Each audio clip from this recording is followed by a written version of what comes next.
ሰላም ቤተሰብ እንዴት ናችሁ? ያለው እግዚአብሔር ይመስገን።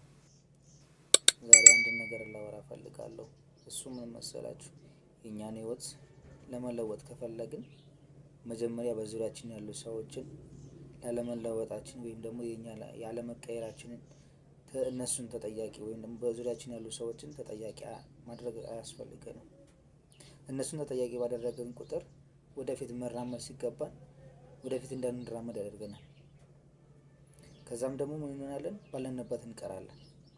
እንዳንጓዝ ከህልማችን ጋር እንዳንደርስ ያደርገናል። እርግጥ ነው ሰዎች እኛ ላይ ችግሮችን ይፈጥራሉ፣ የሆነ ነገሮችን ያደርጋሉ።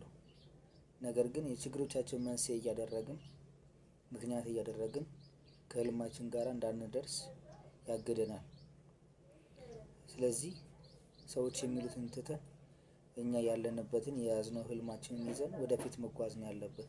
ሰዎች እንደዚህና እንደዚያ ያሉን ብለን ወደ ኋላ መቅረት አይጠበቅብንም፣ ደግሞም አያስፈልገንም። እኛ የያዝነው እኛ ለመለወጥ ያሰብንበት ህልማችን እኛ ጋር ነው እንጂ የሚቀረው እነሱ ጋር አይደለም። የምንለወጠው እኛ ነን። ስለዚህ እነሱን ሳይሆን እኛን የራሳችንን ህልማችንን ማየት ያስፈልገናል።